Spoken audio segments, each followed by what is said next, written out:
తెలంగాణ రాష్ట్రంలో బీఆర్ఎస్ పార్టీని భూస్థాపితం చేస్తామని మల్కాజిగిరి మాజీ ఎమ్మెల్యే మైనంపల్లి హనుమంతరావు అన్నారు. మెదక్ జిల్లా చెవుంట మండల కేంద్రంలో బీజేపీ బీఆర్ఎస్ పార్టీలకు చెందిన కార్యకర్తలు కాంగ్రెస్ పార్టీలో చేరగా వారికి చెరుకు శ్రీనివాసరెడ్డితో కలిసి పార్టీ కండవాలు కప్పి పార్టీలోకి ఘనంగా ఆహ్వానించారు. అనంతరం వారు మాట్లాడుతూ తెలంగాణ రాష్ట్రంలో బీఆర్ఎస్ ప్రభుత్వం చేసిన కుంభకోణాలు రోజు రోజుకు ఒకటి వెలుగులోకి వస్తున్నాయని తెలిపారు. ఈ కార్యక్రమంలో దుబ్బాక కాంగ్రెస్ పార్టీ ఇన్ఛార్జ్ చెరుకు శ్రీనివాసరెడ్డి, మండల పార్టీ కాంగ్రెస్ అధ్యక్షులు వడ్ల నవీన్ తదితరులు పాల్గొన్నారు.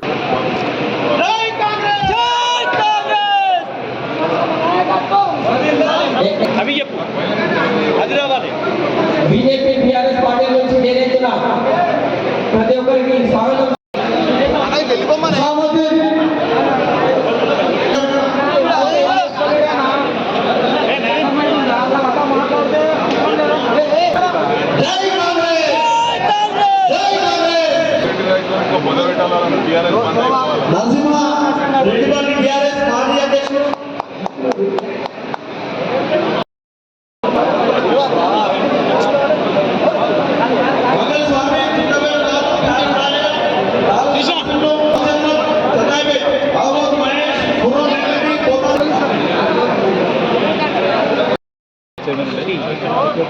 చెరుకు శ్రీనివాసరెడ్డి గారి ఆధ్వర్యంలో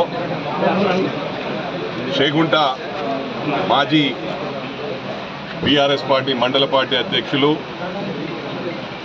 మా తమ్ముడు వెంగళరావు గారు, వారితో పాటు మాజీ ఎంపీపీలు, మాజీ సర్పంచ్లు, మాజీ ఎంపీటీసీలు పెద్ద ఎత్తున ఒక 4-5 వేల మందితో పార్టీలో చేరడం అదృష్టంగా భావిస్తూ ఉన్నాను. వారిని కంగ్రాచులేట్ చేస్తూ ఉన్నాను. ఒకటి విజ్ఞప్తి చేస్తూ ఉన్నాం, కొత్త పాత తేడా లేకుండా అందరము ఒక కుటుంబంలా ముందుకు పోతాం. మిమ్మల్ని కాపాడుకునే వలసిన అవసరం మాకుంది. తప్పకుండా మా గుండెల్లో పెట్టుకొని నేను సీనన్న గారు కాపాడుకుంటాం. ఈరోజు ముఖ్యంగా గమనించవలసింది ఏంటంటే, గత 10 సంవత్సరాల నుంచి ఈ బీఆర్ఎస్ పార్టీ ఏ విధంగా అరాచకాలు చేసిందో మనం అందరం గమనించాం. మరి రోజుకో కుంభకోణాలు బయటపడుతూ ఉన్నాయి. అన్ని ప్రభుత్వ భూములు కబ్జాలు, మరి అదేవిధంగా వక్ఫ్ బోర్డు భూములు కబ్జాలు, 55,000 ఎకరాల వక్ఫ్ బోర్డు భూమి సహా అయింది.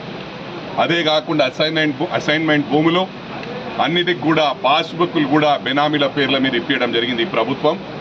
ఇవన్నీ కూడా గమనిస్తూ ఉన్నాం. మా ముఖ్య ఉద్దేశం ఏంటంటే బీఆర్ఎస్ పార్టీ లేకుండా చేయడమే మా ముఖ్య ఉద్దేశం అని చెప్పి ఈ సందర్భంగా తెలియజేస్తూ ఉన్నాం. కార్యకర్తలకు అండగా ఉంటాం, మిమ్మల్ని గుండెల్లో పెట్టుకొని చూసుకుంటాం. కొత్త పాత తేడా లేకుండా అందరం కలుపుకొని ఓ కుటుంబంలా ముందుకు పోవాలని చెప్పి అందరికి విజ్ఞప్తి చేస్తూ ఉన్నాను. మరి సీనియర్ నాయకులు, కాంగ్రెస్ నాయకులు ఎప్పటి నుంచో 10 సంవత్సరాల నుంచి ఎన్నో ఇబ్బందుల పాలయ్యారు. తప్పకుండా వారిని ఏ విధంగా అకామిడేట్ చేయాలో ఆ విధంగా. మరిన్ని అప్డేట్స్ కోసం మా ఛానల్ని సబ్స్క్రైబ్ చేయండి.